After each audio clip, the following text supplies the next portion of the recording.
Es académico de la Universidad Católica de Ecuador, experto en Derecho Constitucional. Doctor Saidán, muy buenos días. Quisiéramos conocer su visión sobre el cierre de año que es ya inminente en Ecuador. ¿Cómo ha estado este año 2025? Un buen día, estimados Gustavo y Rosana, un saludo a todos los oyentes de Antena 1. Definitivamente ha sido un año complejo desde lo político, desde lo económico. Considero que la arquitectura democrática, el diseño institucional han demostrado falencias. Hay una crisis estructural profunda, especialmente en el sector justicia, en el ámbito de la seguridad, y eso se refleja en el ánimo de los ecuatorianos. Los ecuatorianos tienen poca esperanza de que la situación mejore con dos actores políticos que protagonizan tantas pugnas y pocos resultados, porque en manos de dos fuerzas políticas dominantes, RC y ADN, está la Asamblea, está el gobierno, y en este caso no se ven resultados. Miren, por ejemplo, este tema de la seguridad. Terminamos el año con tantas muertes violentas que definitivamente se ven pocos resultados en la ejecución del famoso Plan Fénix. Por más que pretendan meternos la idea de que la situación ha mejorado y de que todo está tranquilo y por eso viene a jugar el famoso Inter de Miami en la ciudad de Guayaquil, la situación es otra. La situación es otra. Hay un incremento alarmante de las muertes violentas. Somos de los países más peligrosos en el mundo, y eso definitivamente ahuyenta a la actividad turística, ahuyenta la inversión extranjera, repercute obviamente en actividades económicas que pueden reactivar nuestra ya débil economía. Entonces, definitivamente el panorama es complejo, y no es por ser pesimista, sino simplemente ver la realidad preocupante de una clase política indolente, una clase política que está más interesada en pugnas partidistas para controlar organismos de justicia, organismos de control, antes que darle una mejor vida a los ecuatorianos. Entonces sí hay una Con, crisis estructural profunda con el que ha caso causado esa... del juez Carlos Serrano, la situación del presidente del Consejo de la Judicatura, Godoy, la justicia termina maltrecha en este año, doctor Saidán. ¿Cuáles son los principales hechos en su criterio que han marcado este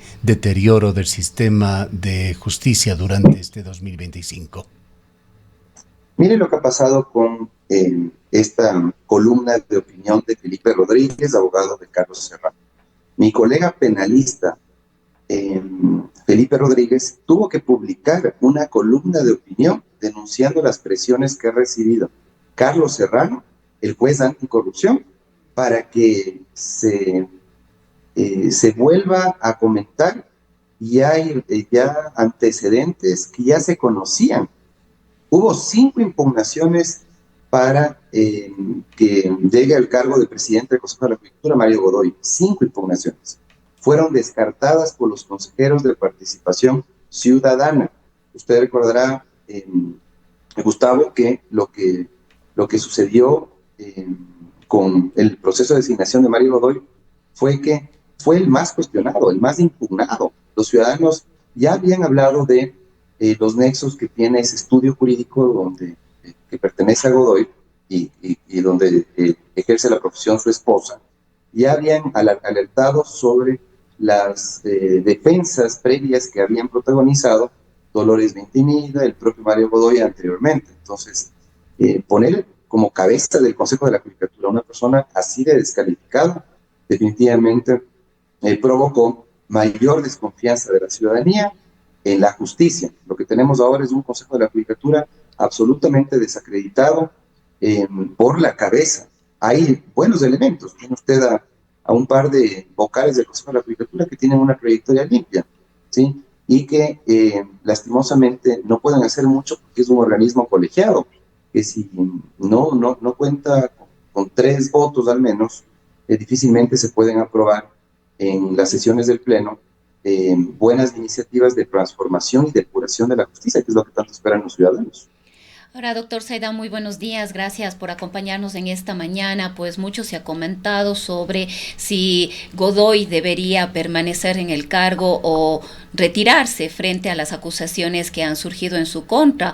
Apenas en estos días ha habido un pronunciamiento del Ejecutivo de parte del presidente de la República, quizás tarde, de acuerdo a diversos sectores, cuando ya la polémica estuvo intensa, sobre todo en los medios digitales, pero quizás en todo esto lo que generalmente está preocupando de estos hechos y casos que se dan ahora en la judicatura, pero en muchos otros espacios, es ese silencio del gobierno nacional, ese silencio del Ejecutivo, esa ausencia de asumir una responsabilidad política frente a lo que está ocurriendo.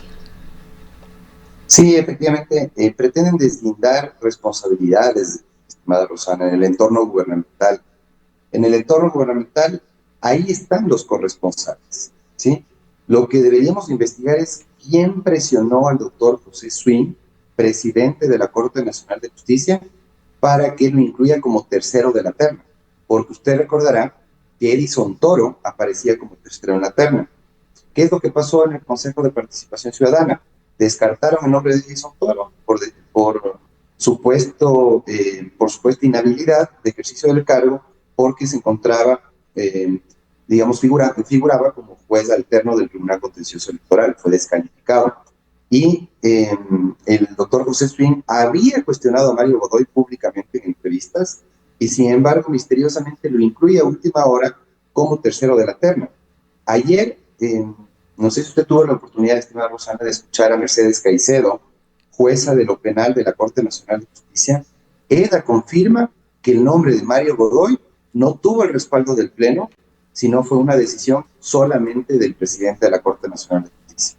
Entonces, habría que investigar a fondo quién presionó al doctor José Swing, porque dudo que espontáneamente él haya incluido en la terna cuando él lo conocía y lo tenía en un mal concepto.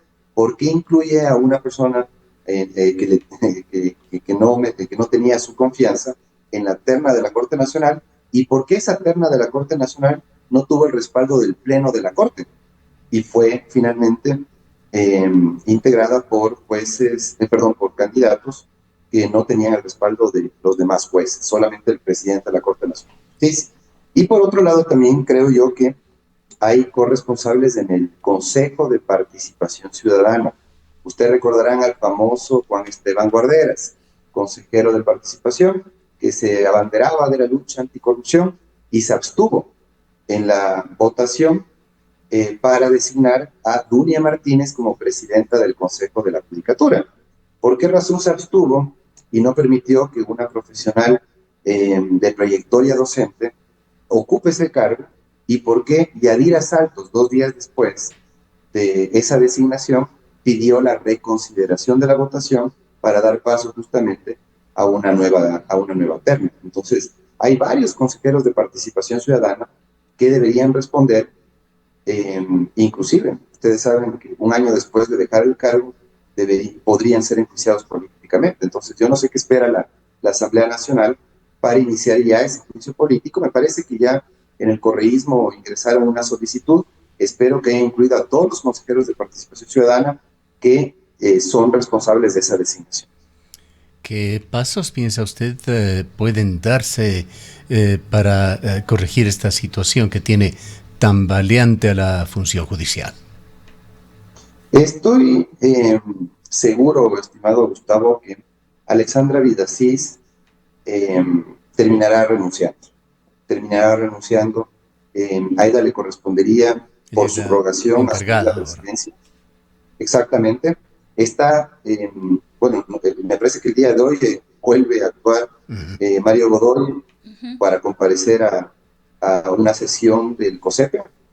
Sin embargo, usted tiene tiene ahí un posible escenario, que termine renunciando Alexandra Vidasís y la Corte Nacional de Justicia tenga que enviar una nueva terna al Consejo de Participación Ciudadana para que pueda designarse el titular de la presidencia de del Consejo de la Judicatura. Creo que ese es el desenlace más seguro, y ahí ojalá que la Corte Nacional de Justicia sea más responsable en la conformación de esa terna e incluyan a nombres de personas, de abogados con formación, trayectoria, sin tacha alguna, porque el capital ético es el más importante para asumir un proceso de depuración, transformación de la justicia que se ha postergado tanto o que no es posible ejecutarlo con personas descalificadas en el Consejo de la Judicatura. Solamente para mencionar un ejemplo, ustedes recordarán la vocal del Consejo de la Judicatura, Barreno, defendida por Dolores Vintimilla,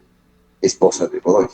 Pues ahí ve usted que es el mismo círculo que anda rondando el Consejo de la Judicatura y que no permite justamente toda esta transformación que piden los usuarios de la Administración de Justicia, ¿no? Ahora, más allá de esta evidente cooptación del Consejo de la Judicatura y buena parte del sistema judicial de Ecuador, ¿cómo cierra el año en su criterio en términos de institucionalidad democrática el país? Hubo una serie de acontecimientos que se dieron particularmente con la Corte Constitucional en este año. Lamentablemente tuvimos un año en el que se pretendió debilitar a la Corte Constitucional, que tiene ya más bajos números justamente de apoyo ciudadano, producto de aquella marcha, la pancarta en la que exhibían a los jueces como enemigos del pueblo y aliados de los delincuentes. Fue absolutamente injusta esa campaña de desprestigio en contra de la Corte Constitucional, que era el único organismo respetable que nos quedaba en medio de esta frágil institucionalidad. Entonces yo sí veo con mucha preocupación que el país se encuentra en una situación de inestabilidad política, jurídica. Mire, el presidente Holsen anda presumiendo el gran trabajo de la Asamblea Nacional. ¿Cuál es el gran trabajo? Haber aprobado al apuro leyes contrarias a la Constitución. ¿Cuál es el saldo a favor en el control político? Haber convertido a la Comisión de Fiscalización en Comisión de Archivo, ¿sí? Y ser contemplativos en casos como en casos Progen, en el caso Helberg. Ese es el trabajo exitoso de la Asamblea Nacional. Entonces, la crisis está en todas las funciones del Estado, estimado Gustavo. Yo creo que la función ejecutiva está en una crisis de credibilidad, inclusive. Ha perdido apoyo popular el presidente de la República, que gozaba de un amplio respaldo ciudadano, porque definitivamente el ánimo de los ciudadanos ha decaído, y justamente ha decaído por la falta de resultados en la gestión gubernamental, por estos escándalos en ciertos ministerios que no afrontan las crisis con personal técnico calificado y que finalmente protagonizan contratos públicos cuestionados, ¿no? Con empresas cuestionadas. Después tiene usted la función electoral. En la función electoral tiene usted consejeros que van 8 años en funciones.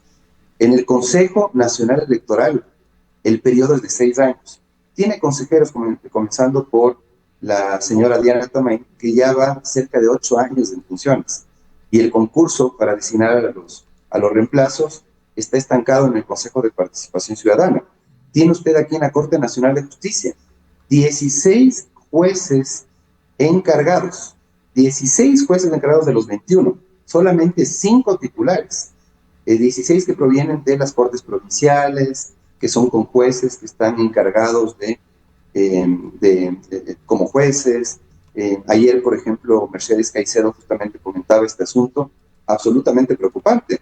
El Consejo de la Judicatura no designa a los titulares de la Corte Nacional de Justicia, de una alta corte tan importante. El Tribunal Contencioso Electoral acaba de devolver los derechos políticos a Allen Berbera, particularmente el juez Guillermo Ortega. Entonces, con ese escenario, ¿cómo le van a pedir un buen ánimo a los ciudadanos y que confíen en la institucionalidad ecuatoriana si en todas las funciones del Estado tenemos personas descalificadas? Y el único organismo que se salva, la Corte Constitucional, fue atacado por la clase política injustamente hace pocos meses. Entonces, ojalá que el próximo año sea mejor, porque definitivamente ha sido un año muy complejo en cuanto a la institucionalidad, estimado Gustavo. Ahora, el tema sin duda, y que se refleja en las encuestas también, de seguridad es el más preocupante para los ecuatorianos. Más de 9.000 asesinados y la cuenta sigue y seguirá probablemente hasta el último día del año, bajo declaraciones del ministro Reinberg, en el sentido de que se están matando entre ellos, como si eso de alguna manera aportara a justificar la situación, pero entre ellos está esa humilde madre trabajadora y su pequeña bebé asesinadas en la playa en Puerto López. Una situación verdaderamente lamentable que ha puesto a Ecuador entre los países más peligrosos del mundo. ¿Qué giros puede tener Ecuador? ¿Qué giros debería tener, más allá de lo que se ha intentado ya, presencia del ejército en las calles de las ciudades, establecimientos recurrentes de estados de excepción, etcétera, etcétera? La capacitación a las Fuerzas Armadas para que colaboren con la Policía Nacional en cuanto a seguridad ciudadana es fundamental. Hace falta, obviamente, que las Fuerzas Armadas colaboren, pero con buen entrenamiento, porque ya vimos lo que pasó también hace poco al conocer el contenido de la sentencia del caso de los 4 de las Malvinas, ¿sí? Excesos de ciertos militares de tropa que definitivamente torturaron, desaparecieron a un niño y 3 adolescentes, ¿no? Entonces, definitivamente, las alertas están dadas para que mejore el entrenamiento de las Fuerzas Armadas, para que puedan coadyuvar en las tareas de control del orden público, seguridad ciudadana. Y lo que usted dice es muy cierto. Algunas autoridades señalan que el ajuste de cuentas entre grupos del crimen organizado es lo que ha derivado en este saldo de muertes violentas, que no debería preocuparnos porque las bajas de las muertes violentas provienen justamente de esos grupos. También hay víctimas inocentes, y sobre todo, ¿cuál es la imagen que tiene el país en cuanto a inversión extranjera, en cuanto a actividad turística? Definitivamente no van a venir turistas, no van a venir inversionistas si continuamos con ese clima de inseguridad. Somos me parece que estamos entre los 5 países más violentos de América Latina, y eso debería alertar a las autoridades para reformular, si es que hay una política de seguridad. Yo creo que el Consejo de Seguridad, que está contemplado en la Ley de Seguridad Pública, debería fortalecerse, deberían integrar al presidente de la Corte Constitucional, que el presidente de la Corte Nacional también pueda colaborar, y entre varias instituciones del Estado puedan coordinar acciones para una mejor política de seguridad y con respaldo técnico. Deberían buscar asesoramiento, inclusive a nivel internacional. Creo que la cooperación internacional es fundamental, se puede dar, no es que con el resultado de la consulta no se instalan bases militares y no se puede recibir cooperación internacional. Sí se puede recibir cooperación internacional de cualquier estado que tenga experiencia en políticas de seguridad, y es lo que aspiramos, que ahora, doctor busquen ayuda. Zaidan, una política de seguridad así por sí sola tampoco podría ser efectiva si es que no hay una política social importante, una política de salud que enfrente la problemática del consumo de drogas, que facilite el empleo, el acceso a los servicios fundamentales para el desarrollo de las personas. Tampoco si es que no hay una depuración real del sistema de justicia para enfrentar la impunidad, si no hay una depuración de las propias fuerzas del orden, Policía Nacional, Fuerzas Armadas, el SNAI. Es decir, cuando hablamos de una política de seguridad hay que pensar en una política integral que mire todas estas aristas que de alguna manera no pueden ser descuidadas simplemente con dotarle a la policía de más equipamiento, de más recursos. Es decir, hay otras aristas que son fundamentales para combatir la inseguridad y que tampoco han sido consideradas. Acertado diagnóstico, estimada Rosana. La exclusión social es el origen del problema de inseguridad. Me parece que se niegan a reconocer eso las autoridades que manejan la política de seguridad.